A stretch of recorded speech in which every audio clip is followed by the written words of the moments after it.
Hello, my fellow chatterers and book lovers, and anyone else who's popped in because you're curious about what this is or you've got a bit lost. Welcome, everyone. I'm Chatty, and this is my channel, Chatty the Mad Chatter, where I am chatting away madly about part 2 of what I read in June. Yes, I had to stop part 1 because I had to go and pick up my children from school because I ranted for far too long about House of Sky and Breath. So, if you want to hear my thoughts on We Are Displaced, The Night Circus, Map of Leaves, House of Sky and Breath, and Mr. Nobodies Eyes, please see part 1. I'm going to be talking about the remaining 3 books from what I read in June, which is Murder on the Safari Star, Parenting Hell by Rob Beckett and Josh Widdicombe, and Legends and Lattes by Travis Baldry. So, it is one shot, there is no editing. I only have the power of pause. Clink, clink, clink, clink, clink. Cheers, everybody. So, yes, I have 3 more books left. And as I mentioned before, this was a very kind of audiobook heavy month. And I think if I hadn't done audiobooks, I would have been reading a lot less. So the next 2 books I'm going to talk about are both audiobooks. So the first one is Murder on the Safari Star, which is the 3rd book in the Adventures on Train series, which is a middle grade mystery. I love middle grade books. This was a delightful story. I really enjoy the characters here. So we have our protagonist, Hal, who has an uncle who is a journalist about trains and often invites him on his journeys when there's one that kind of correlates to his school holidays. So they get to go on a trip together. And this is their 3rd one. And Hal likes to draw. So we get lots of lovely artwork, she says. Where's one that he's drawn? Oh, yeah, so that's a different one. I'm trying to get one where it's clearly his picture of what he has seen, as well as like just illustrations in here. Here we go. Okay, so this is all the people on the train. So he does this wonderful kind of drawing of everyone in the compartment and labels them. So it's wonderful sort of in a mystery because this is like the list of suspects. It's going to be one of these people that are doing the whatever thing is happening. In this case, murder. But we also get in this one, he gets some charcoals. And so he's drawing animals on the safari in these charcoals. And this was very much highlighted for me when I went into the Book Nook and had a wonderful chat with the owners of the Book Nook, which is an independent store in Brighton. And we were talking about books we liked. And they were saying that the author M.G. Leonard and Sam Sedgman made sure that they changed the drawings and they kind of mature as Hal's skills improve.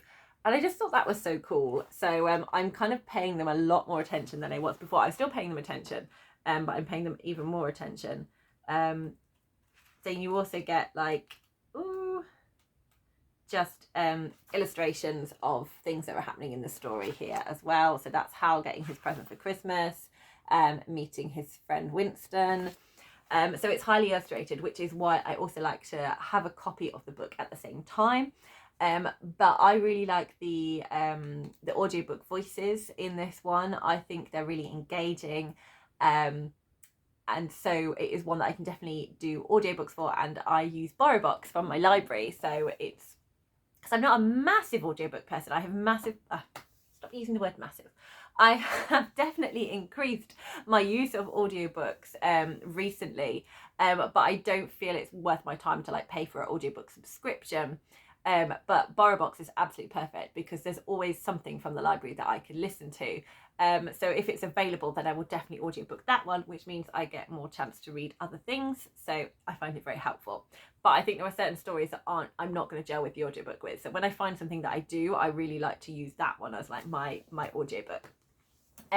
I would be very interested in knowing. So it's terrible. I should know who the voice actors were. I should know, and I should say. I'll put that in the description box.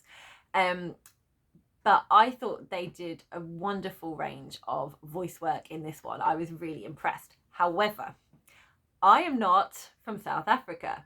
I do not know what a South African accent is supposed to sound like. So it would be very interesting to have someone who is South African say how convincing they found the accents in this audio. But I was very impressed because they were South African accents, but you could tell different characters using them through doing that. And I think they sounded really good. But like I said, I'm not someone who would know. So, but for me, I thought they were brilliant. This was such a fun story. There was always on this you get a mystery for Hal to solve. He usually finds a friend to kind of help him with the mystery. In this case, it was Winston, and Winston has a mongoose. Let's see if I can find a picture of Winston and his mongoose. Oh, there we go. There's a little drawing of the mongoose here. A tiny drawing at the top. There we go. And they're so much fun. You also get some less savoury characters on the train who are really quite vile. So that was quite interesting, having a person you enjoyed hating on this journey. And I do think it really kind of explored time and a place. Like with a child, you can kind of get carried away with things, and whereas a grown-up, you'd probably like hold your cards a bit closer to your chest. But there's something like just so wholesome about Hal's way of going about things. And I do really love his relationship he has with his uncle Nat, who is called Nathaniel Bradshaw, which I just enjoy that use of the name Bradshaw when it comes to railways. And they just have this really nice relationship where he is responsible as the adult and is kind of guiding his choices, but also respects Hal and listens to Hal and appreciates Hal's brain, Hal's skills and what he can do. But also he's like, look, I am an adult here. I have to do this. And I think there's a really good communication going on between the two of them. And also about, look, I understand how you're feeling, but you can't just go and accuse people of something without having the evidence, because then it just reflects badly on you. So there were some really good kind of conversations that happened between both of them on this, and I thought that was handled really well. And there's a lot of there's a lot of just fun things sort of like going on in this book, and it was a really fun time. I enjoyed how it all played out. And I just kind of enjoy just being along for the journey with these and seeing how everything happens. So it was a really good time. Okay, now a totally unplanned for book. I finished, so I had finished Murder on the Safari Star. I had finished House of Sky and Breath. So I was audiobooked. I had no more audiobooks on the go, but the month hadn't finished yet. And I still felt very much like I wanted something to have when I'm walking, when I'm doing chores. I wanted another audiobook, so I just randomly kind of went through to see what piqued my fancy. And so this is my placeholder for this one. It's I don't possess it because it's an audiobook that I borrowed from BorrowBox, and it is Parenting Hell by Rob Beckett and Josh Widdicombe. So it's a non-fiction. I think you would probably most likely know who they are if you come from the UK, but these are two British comedians. And they're quite well known in the comedy circuit. They have a lot of television gigs and things like that. And during lockdown, they made a podcast called The Lockdown Parenting Hell. And I appreciated it so much. So it was very much about them talking about how hard they are finding being at home in lockdown with small children. And just how you love your kids, you have a great time with them, but it's exhausting. It is really exhausting, and especially when you have people who don't have kids and they're like trying to find things to do in lockdown to fill the time. And it's very much kind of like, wow, the luxury of being bored is wonderful. And for me, it had I work with families. That's my job, and I would say, oh, have you heard about this podcast? It's highly entertaining and can definitely make you feel better that you are not alone in this situation. And I think so many people, it definitely, from the way the podcast took off, I think definitely so many people related to it. So many people found it so helpful. They would interview like a famous person, usually like a fellow comic, but they did have like actors and writers and people where they would talk about their kids. So they kids of all ages and kind of their memories of them and how they are coping like in lockdown with their children. So like people with teenagers would have a very different experience from people with babies, and all of that. So it was really interesting just hearing how everyone was coping. So it felt very much kind of like pulling together. And I just got a huge amount of satisfaction personally from knowing that, so they're kind of around my age. So they're of my generation, which so a lot of things that they kind of relate to, I also relate to. And it was just very satisfying knowing that these people that you see on the telly that make you laugh are kind of going through the same stuff you are. And every time I had a cup of tea and used my teaspoon, I just had such a genuine satisfaction knowing that every time Josh Widdicombe needed a teaspoon, he had to go all the way down to the bottom of his garden, open up a lantern and get out the cutlery, because his daughter, who was about 2, had great entertainment from getting the cutlery out of the door piece by piece, putting it in this lantern and walking it around the garden. And we have a phrase very much which is called fight your battles. And it's like, is that doing any harm? No. Keeping it happy, keeping it occupied, knock yourself out, love. Take the cutlery for a walk around the garden. And if it's not hurting anyone, it's fine. And like things like that were just very relatable. But I just very much enjoyed going like, oh, I don't have to go to the garden to get a teaspoon. This is nice. And just also knowing, because I was also toilet training one of my children at the time, knowing that Rob Beckett was going around the house going, oh my goodness, how has my child managed to poo over here? So it just felt very satisfying knowing that all these things that feel so heightened when you can't go out, you can't see people, they were experiencing as well. So because of the success of the podcast, they then also like wrote a book, sort of kind of compiling their journey of parenthood, and also got their wives, their parents, and kind of other people's opinions about stuff as well from there and involved. And also just the 2 of them kind of reading it together. So they're kind of reading it aloud, but also they're kind of having a little bit of banter in between reading sections of it. And it was just really fun. So just listening to the audiobook was a really good time. It just brightened up my mood. I was probably laughing out loud quite a lot. And the whole thing was just really entertaining, really very relatable, not on everything, but really interesting to kind of see how they did their work-life balance, how their partners kind of did things differently to them, and what they kind of thought about it. And also this kind of idea of, is it okay to be talking about my children publicly? Are they going to hate me when they're older? So I think this was a thing that they were both feeling, and kind of thinking about and discussing as well. So that was kind of another interesting aspect of it. So the children aren't named.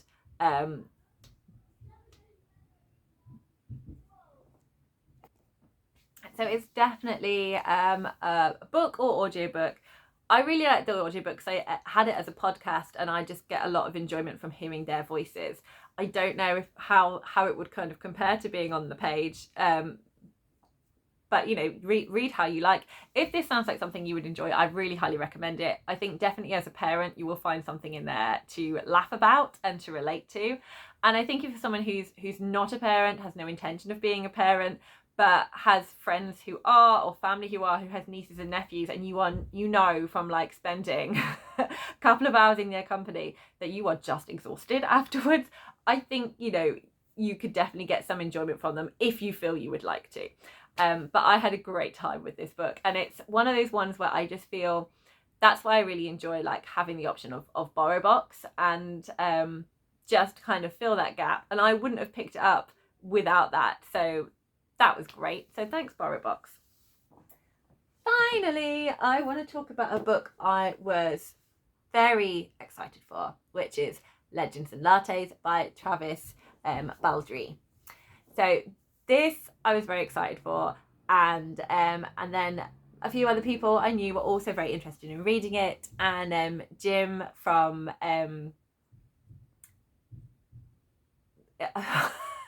sorry, it's on Discord. He's called Jim from the Bar, but his YouTube name is different. I will get it.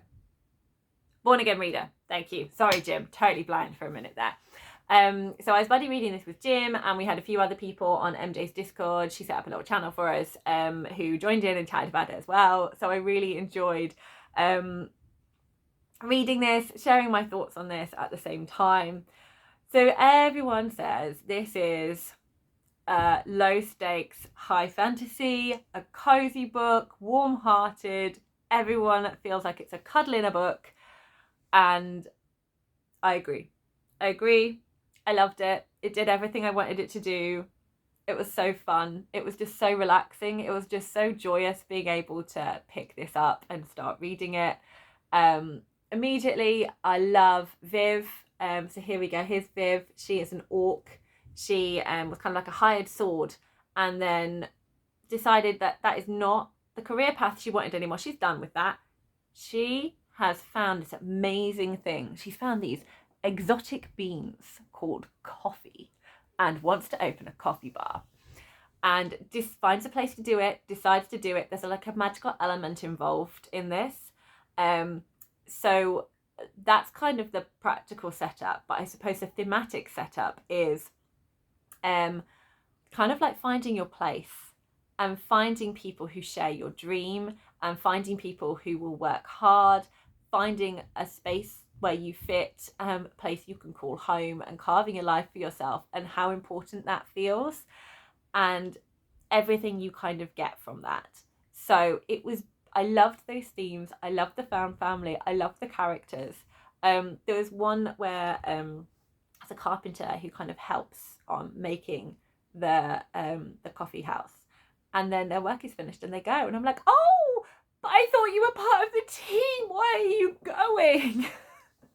And that was kind of what Viv was feeling as well. So it just really came across, like the joyousness, the emotions, the connections, it all came through. There is sort of a budding sapphic relationship in here as well. There is also tensions as well. I wasn't sure like how much of a plot there was going to be, but one of my favorite tropes is I love seeing like a starting out entrepreneur. I don't know why I love it, but I do really love it. So seeing some of like either like a failing business or a failing